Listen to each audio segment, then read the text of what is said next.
A boy wakes up in a barn after spending the night playing a weird RPG with a legendary sword and the power to evaluate things. Thinking he's still in the game, he decides to stop a bandit invasion, but he'll notice that this game is a little more real than he thought. We go back to the moment he opens his eyes and wonders where he is. Mitch remembers that he was playing a strange online game and doesn't remember anything after that. Mitch realizes that he's still in the game after using a function to identify himself. He's amazed at how realistic the game seems, even recreating his clothes. Looking at the corner of the room, Mitch notices a pair of sandals and starts wearing them in an instant.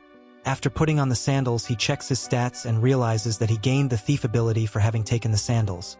Mitch remembers having chosen a bonus piece of equipment before starting the game and starts searching through the barn. Searching through the straw, he finds his sword Durandal. In addition, he also finds a ring that enhances his attack power and strength against humans.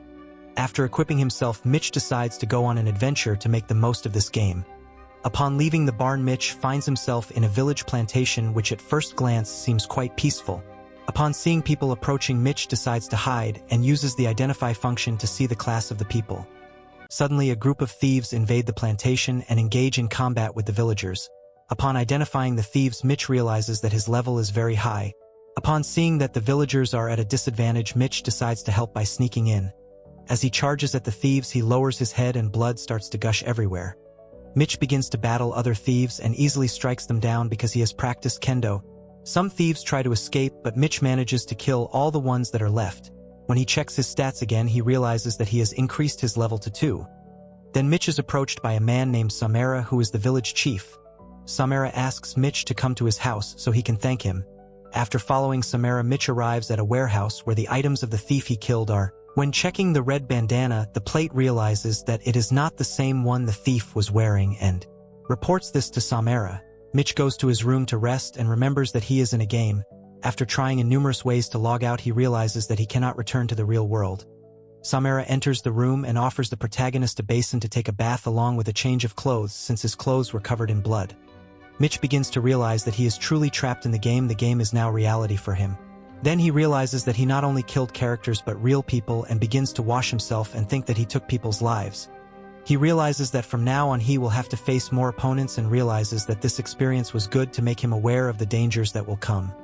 Samara approaches Mitch saying that she found the bandana thief and asks him what punishment the thief should receive. He says that he does not intend to disagree with the village rules.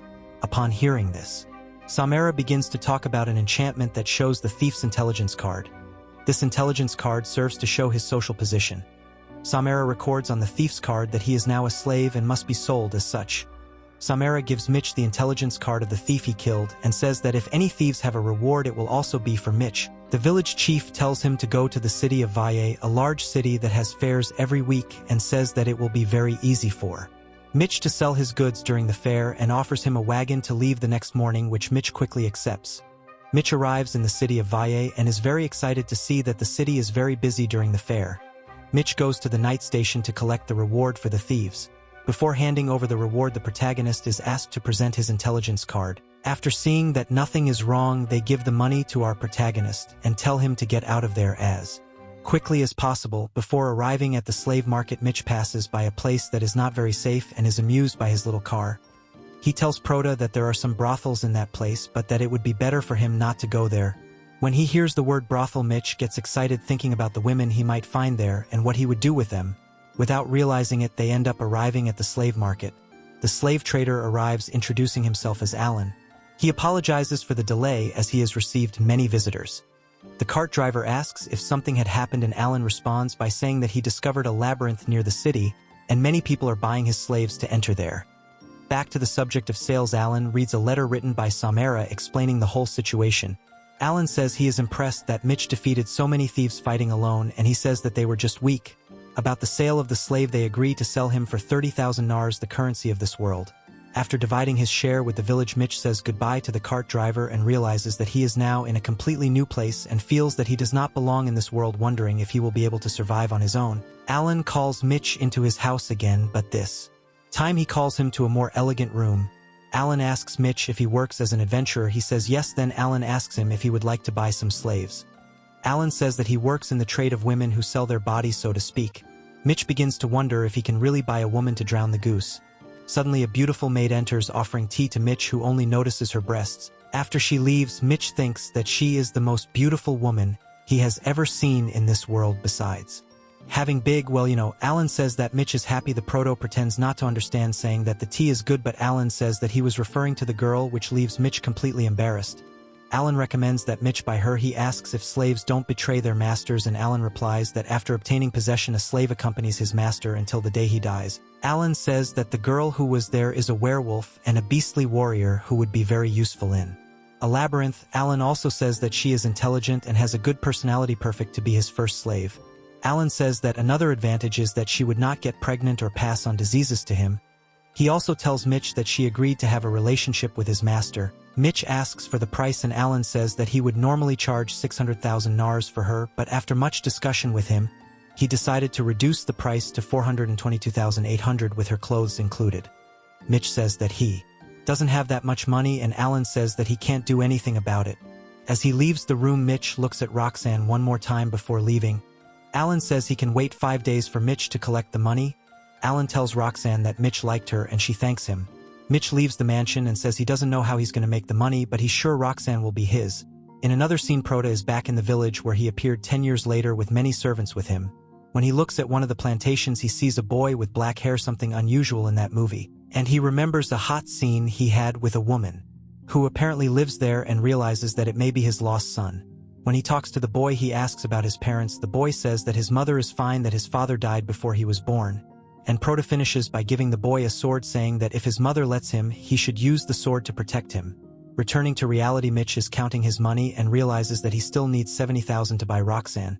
In desperation, he remembers that she didn't tell him 2 ways to make money, one being a labyrinth that recently appeared in the city with which one can earn money by defeating the monster inside, and the second way is working as a bounty hunter, but the second is not very advisable, since once thieves know that he is the hunter, they might want to get rid of Mitch, who would then be hunted. And with only 5 days until Roxanne's deadline, he decides to take the safest route by going to the labyrinth. He notices that his sword is too special and could attract unwanted attention.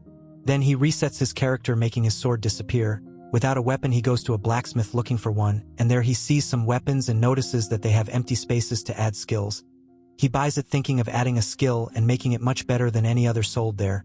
Already in the forest, he sees a group coming out of a teleport portal and follows them to the dungeon entrance.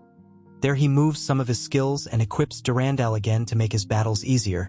To enter the labyrinth, he goes through a black snow door, and inside he finds stone corridors that are quite well lit.